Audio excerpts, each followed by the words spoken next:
don't know if the picture is up, but this is a picture of my sister, Ursula Renee, as a young woman. Bright, funny, creative, with a big personality, a little bit of a wild child. My sister was the youngest of us by 7 years. She delighted her older siblings with her antics, the hilarious things she said, her crooked pigtails, and her impish smile. We adored her. But one by one, as we older siblings went away to college and became wrapped up in our own newly independent lives, we kind of grew apart, though I remember Ursula coming to visit me in Portland when I was in school, and how impressed she was that I had my own apartment that I shared with 3 other women. She couldn't wait to have that too. Eventually, she went to college, earning a degree in hotel and restaurant management. She moved around the country, met her future husband, and moved to Key West. They had a lifestyle quite different than mine. They drove his and hers Harleys. They raised chows, and they loved the party life, the party atmosphere of Key West. My sister loved to entertain. She was a fabulous cook. Her chocolate cheesecakes were legendary. But she began to drink heavily. She became depressed and withdrew from my siblings and I, despite our efforts to stay in touch. Then, over Labor Day this year, my brother got a call from her husband. Ursula had been drinking. They got into a fight. He walked out. Several minutes later, he heard the shot. While some suicides are deliberate and involve planning, many appear to be hastily decided upon and to involve little or no planning. This is why access to a gun can be lethal. Other issues such as substance abuse and depression are also often present, but a period of heightened risk for suicide is often after some kind of interpersonal conflict, a breakup, a fight. This heightened risk may only be present for minutes or hours. But again, access to a gun in this critical period can be lethal. My siblings and I are still trying to understand how our little sister, who always had her nose in a cookbook, could possibly have taken her life in this way. But in that moment, she was impaired, she was disinhibited, and in a moment of anger or frustration, she acted impulsively. We'll never know why. But what we do know is that in that moment, she had access to an unsecured, unlocked, loaded gun. Had she not, I am confident she would still be alive today.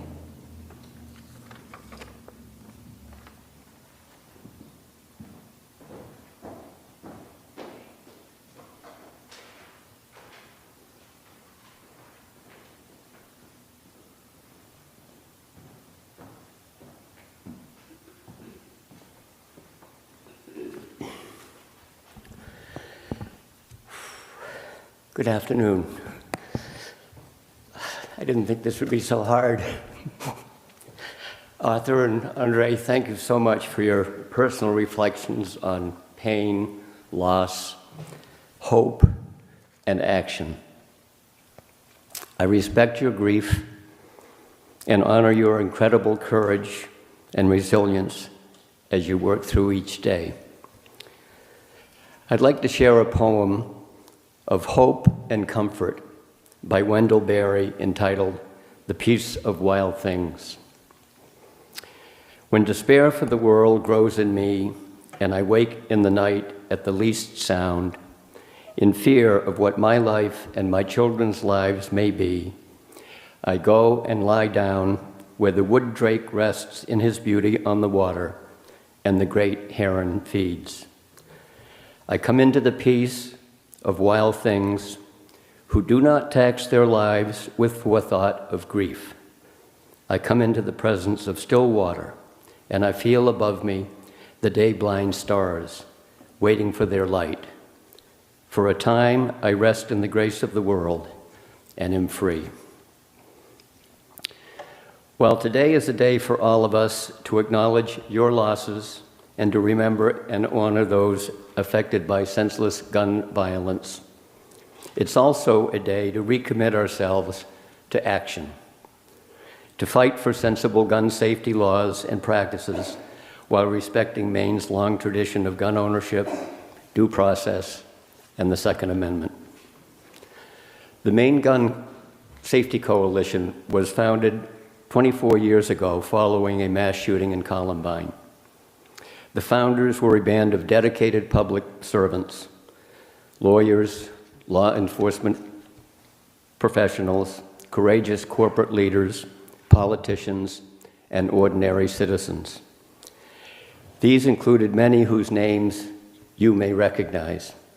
Lawyer Bill Harwood, now Maine's public advocate, Congresswoman Shelley Pingree, former BIW CEO Buzz Fitzgerald, former Portland Police Chief Michael Chitwood, activist Lois Reckert, and physician Bob McAfee. We can thank them for initiating the first organized effort to implement gun safety laws and practices in Maine. The coalition was founded to protect Maine families and communities from gun tragedies by convening stakeholders, providing public education on gun safety measures, initiating and advocating for gun safety legislation, and working to elect candidates who support sensible gun laws. The coalition has never stopped thinking about the victims of gun violence. It motivates us every day. Frankly, in the early years, the going was slow.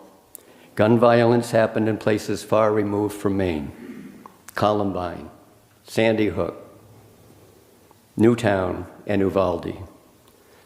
That violence was largely foreign to people in Maine. Sadly, gun violence found its way here. In addition to the statistics that Renee has already shared, firearms are the leading cause of death for children and teens ages 1 through 17. Just think about that. The rate of gun deaths in Maine has increased 50% over the last 10 years. 50% over the last 10 years. Then, of course, there were the back-to-back tragedies here in Maine, in Bodenham, and of course, Lewiston. How can we forget? That violence woke all of us up. The work of the coalition became more important than ever. On January 3rd of this year, the opening day of the 131st Maine legislature, over 1,000 Maine citizens from all corners of the state converged on the State House to demonstrate their unified support for gun safety laws. It was an impressive grassroots effort which was not lost on Maine lawmakers. I'm guessing that many of you in this room were there that day, perhaps standing in line, freezing, waiting to go through security. I was there myself. I was handing out the little orange ribbons that many of you were wearing, and just by coincidence, Bernard was standing next to me. I didn't know who he was.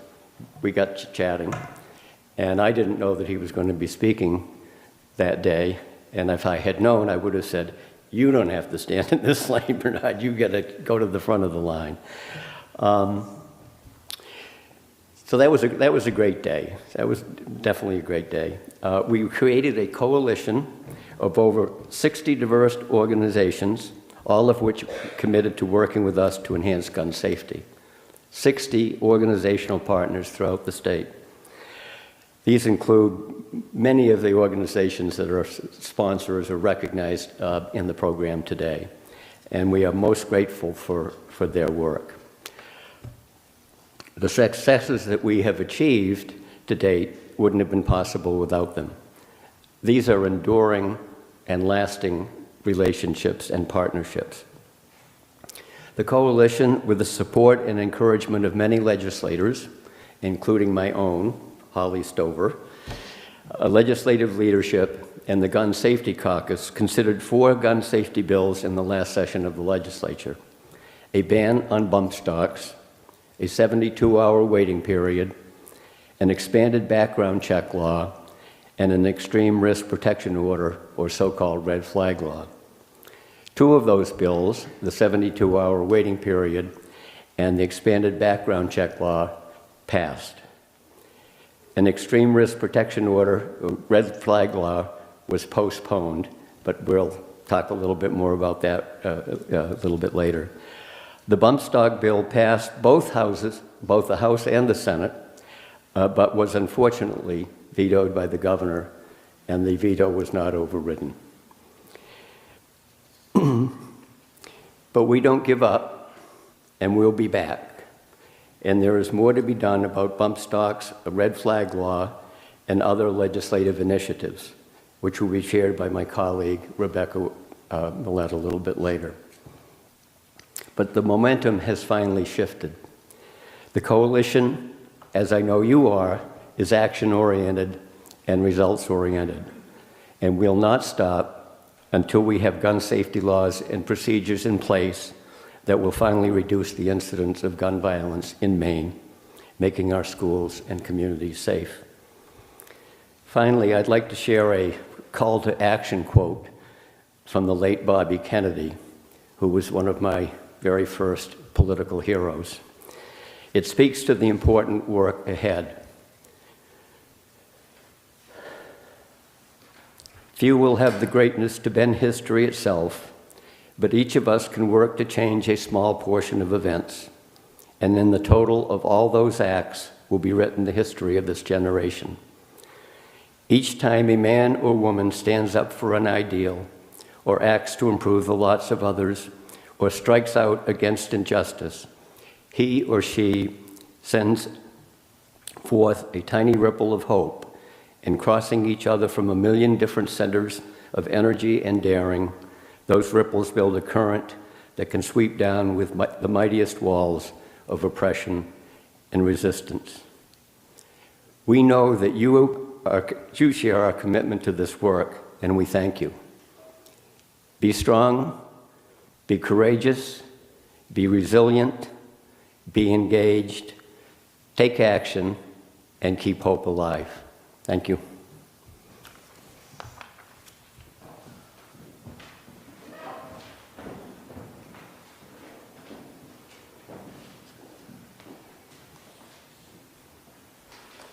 I want to invite you to call to mind the people in your own life that have been touched by gun violence, maybe some of the stories you've heard here, and to hold those faces, those hearts, those souls in mind as we read together this responsive litany. In the rising of the sun and in its going down, we remember them. In the blowing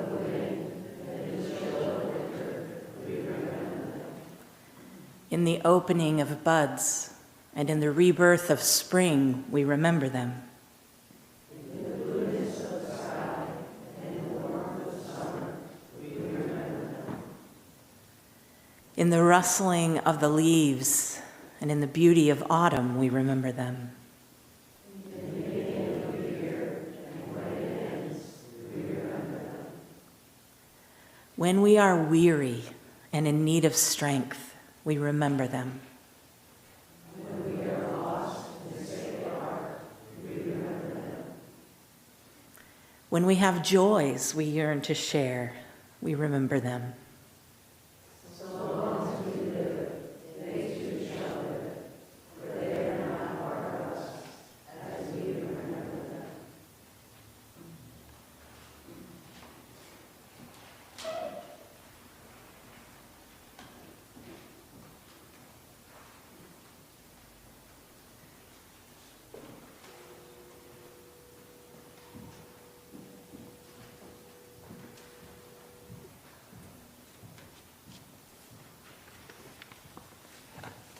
My name is Marty Fox, and my wife is Steele Schotter, and we're from the Beth Israel Congregation in Bath. This is the Mourner's Kaddish that we read in memory of lost ones. Yiskadal v'yiskadash shemei rabbah v'yomah divor yusei v'yamlich malchutei v'chayechon v'yomechon v'chayedecho beit Yisrael v'agalav v'zman kariv v'yimru amen. Yehei shlama rabba min shemaya v'yolam umei omaya Yisbarach v'yishtabach v'yisbarach v'yisramah v'yisnaseh v'yisadar v'yisalev v'yisalal shmei d'kudishah v'yahu le'elah min kol b'chata v'shirata tushbechata v'nechemata da'min ram v'yomah v'yimru amen. Yehei shlama rabba min shemaya v'chaim aleinu v'al kol Yisrael v'yimru amen. Oseh shalom b'ramav, huya aseh shalom, aleinu v'al kol Yisrael, v'yimru, amen. And if everybody would join us in English, there's a different translation and we've seen in different ways, but I may have trouble reading this. But together, exalted and hallowed be God's great name in the world which God created according to plan. May God's majesty be received in the days of our lifetime and the life of all Israel, speedily, imminently, to which we say, Amen. Blessed be God's great name to all eternity. Blessed, praised, honored, exalted, extolled, glorified, adorned, and lauded be the name of the Holy Blessed One, beyond all earthly words and songs of blessing, praise, and comfort, to which we say, Amen. May there be abundant peace from heaven and light for us and all Israel, to which we say, Amen. May the one who creates harmony on high bring peace to us and to all Israel, to which we say, Amen.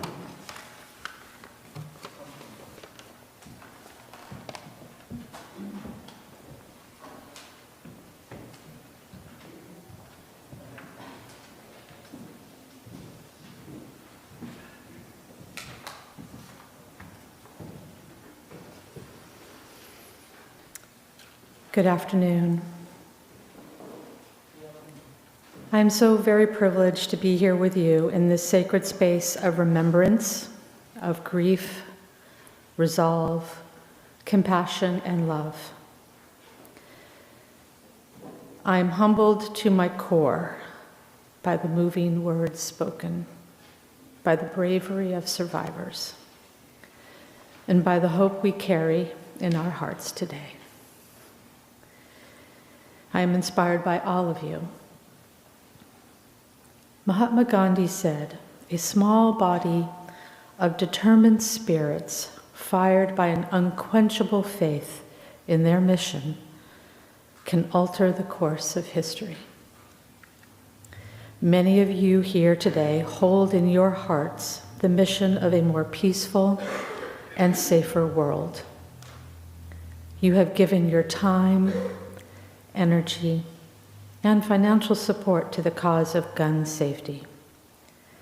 The road has been challenging and filled with disappointment and with small victories. After the Lewiston mass shooting, so many new organizational partners, gun safety legislative champions, and Maine citizens made it their mission to support the passage of common sense gun safety measures. As was mentioned before by Joel, more than 1,000 Mainers rallied at the State House to let the legislative and executive branches see firsthand the groundswell of support. And it was an amazing day. An unprecedented legislative campaign was launched, filling the committee rooms with supporters, lobbying legislators, bringing gun safety supporters to the state halls month after month, week after week. and therefore getting several gun safety priority bills over the finish line. Your determined spirits altered the history of Maine. Of course, we weren't able to put in place other priority legislation, including a true extreme risk protection order. And this is why the Maine Gun Safety Coalition has undertaken a ballot measure, collecting roughly 60,000 signatures on Election Day and continuing to collect in the days following until we reach our goal of 75,000 signatures.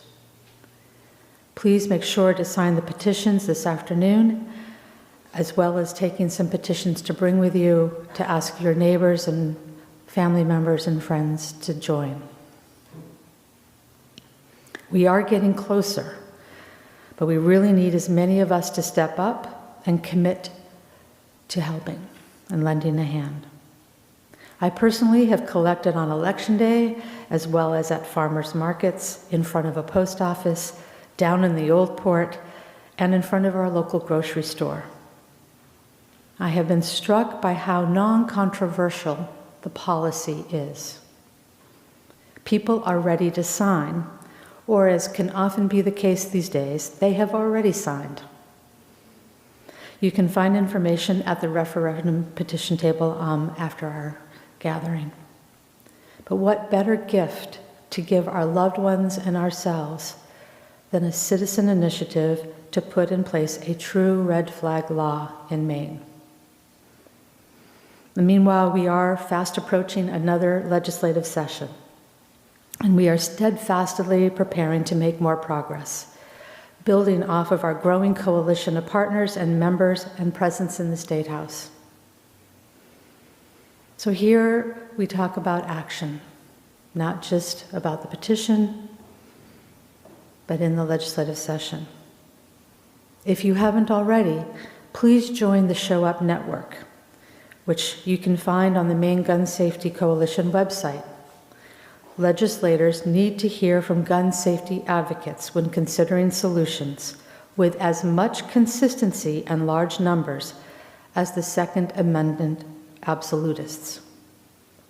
The Show Up Network for Gun Safety works to expand the number of calls, texts, emails, and personal appearances when gun safety proposals come before the legislature. In addition, we have amazing, great national advocacy organizations partnering in this work here in our state, including Moms Demand Action, Everytown, Brady Center, Sandy Hook, and Giffords. You can find them all online very easily. And we have them here today in the back of the hall. In addition, we're working hard to spread the word about the importance of safe storage, and encourage folks to check out the national initiative Be Smart here in Maine. They make it super easy to take one of their trainings and learn how to talk about responsible gun ownership. And we've heard today it is so critical to saving lives.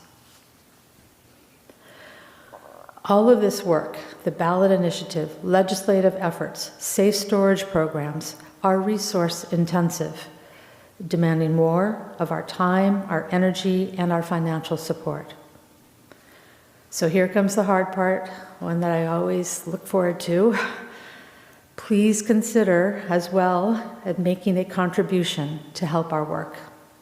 Whether it's $50, $500, $5,000, every dollar counts. Helping to make Maine safer requires funding for organizing, lobbying, coalition building, and winning a ballot measure. There are QR codes on the petition table and around the room to make online donations, or you can go online and find it at Maine Gun Safety Coalition. Our work saves lives. Each of you know how critical this work is, how necessary our mission is. Without you, we would be full of best intentions, but unable to truly act on them. Eleanor Roosevelt said, "Nothing has ever been achieved by the person who says it can't be done." And there are certainly many voices that we hear over and over again that it can't be done. We've been told for a long time that we can't pass gun safety laws in Maine. We proved them wrong this year. And with your energy and persistence and your generosity, we can continue to take action to reduce gun violence and make Maine safer. Together, we can make a difference. Together, we can save lives. Thank you, everyone.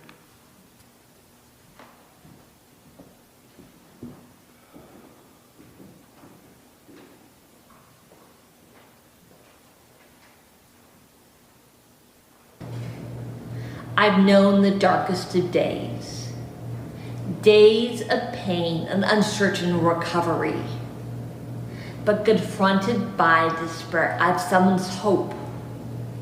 Confronted by paralysis and aphasia, I responded with greater determination. I put one foot in front of the other. I found one word and then I found another. My recovery is a daily fight, but fighting makes me stronger. Words once came easily, today I struggle to speak, but I've not lost my voice. America needs all of us to speak out, even when you had to fight to find the words. I'm also in a second fight, the fight to stop gun violence. It's also a fight forged by tragedy and pain, a fight that can change lives. We are at a crossroads. We can let the shooting continue, or we can act. We can protect our families, our future. We can vote. We can be on the right side of history. Please join us in this fight. Thank you very much. Thank you very much. Thank you very much.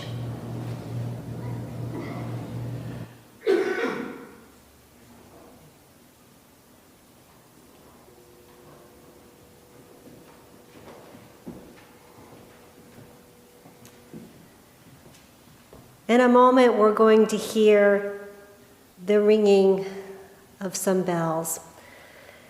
And we ring these bells to remember and to honor the people who have died from gun violence. And we know when a person dies from gun violence that their light is snuffed out.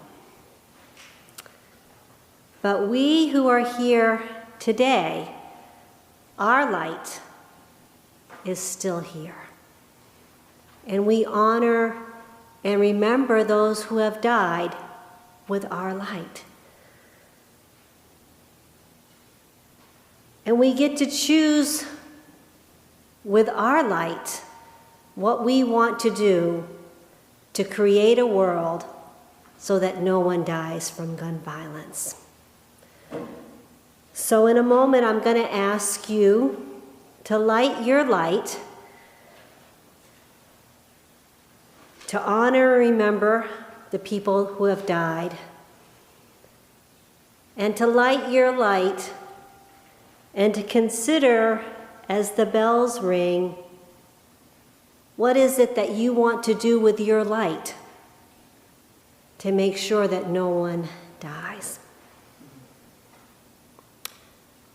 And when you light your light before the bells ring, I encourage you to turn it on and to say the name of someone you have known, you have lost, you have loved from gun violence. May we create a better way with our light. Amen.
I'd like to invite you to rise as you're able with your light and sing with me this song by Holly Near. We are singing for our lives. We are a gentle, angry people.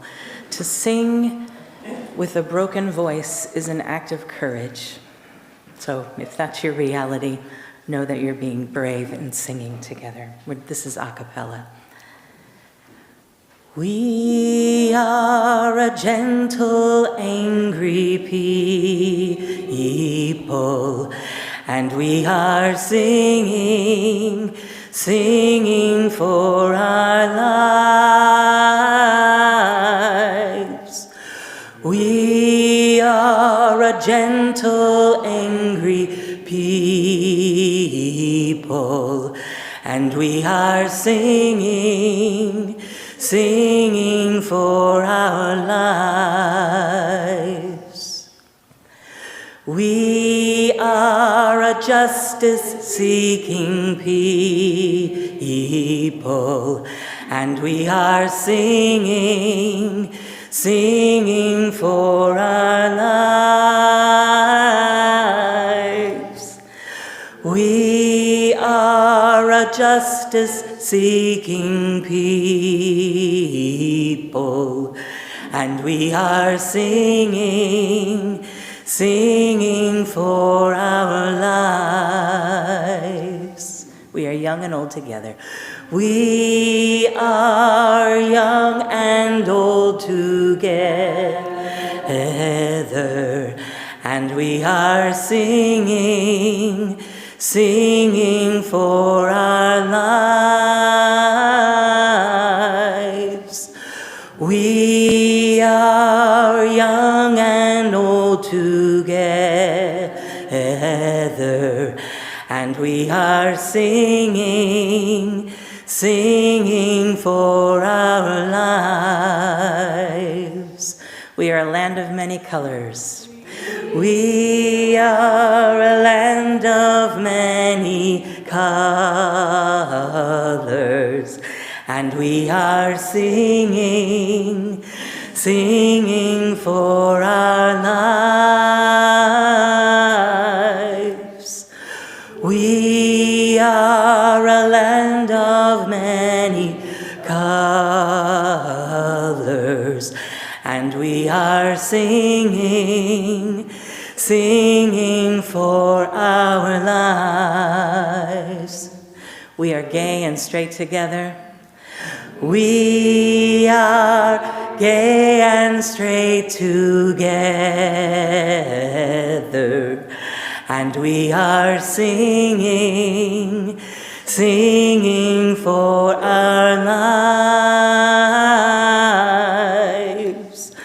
We are gay and straight together, and we are singing for our lives. We are a gentle, loving people.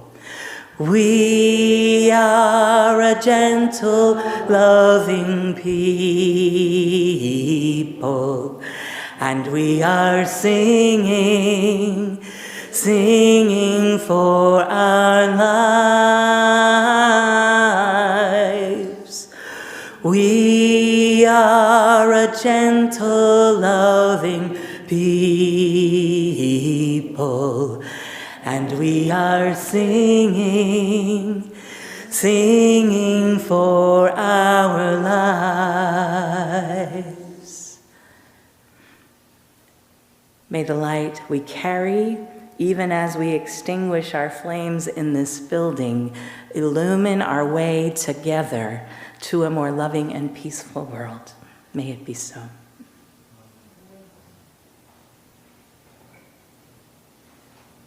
We thank you for attending and invite you to be in dialogue with our tabling organizations in the back as you depart. Please go in peace.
What, Channel 8. WLTW.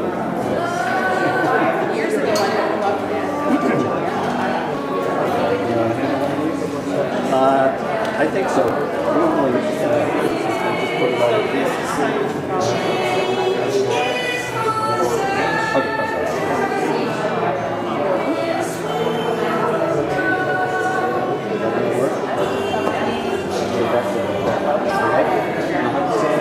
Right at the edge of that one.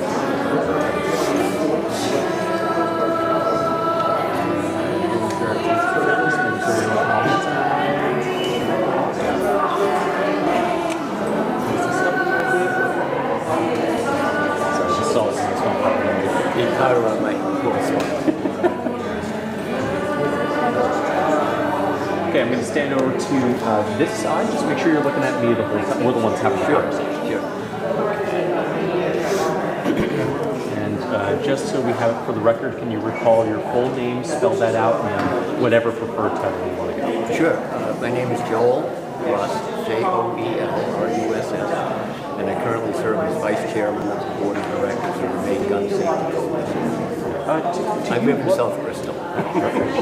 To you, what was the importance of coming here and speaking at today's event? Well, there really were two reasons. I think the first and foremost was to acknowledge the pain that survivors of gun violence have experienced, to give them encouragement, to give them hope, to learn from them about the grief that they're experiencing, and to give comfort. That was kind of first and foremost. And secondly, to take those experiences and try to turn them into constructive actions that will hopefully result in a reduction of gun violence in the state of Maine through sensible gun laws and practices. And obviously this started sort of in the wake of San Diego, so there are a lot of other remembrance ceremonies around the U.S., but obviously in then and now you've experienced our international. Right. What do you think has sort of changed when it comes to the mentality of demanding change? Well, I think I'll speak from my own experience, and that is that it's been somewhat evolutionary. Things were happening in Colorado, things were happening in Connecticut, things were happening in other places, and there was an increasing awareness of the challenges and the problems of gun violence nationally. As you know, we have a strong tradition of gun ownership, hunting, riding gun clubs in Maine, which is fine, and our coalition respects all of those traditions. And the organization has been working for 24 years to try to incorporate sensible gun laws in their lives.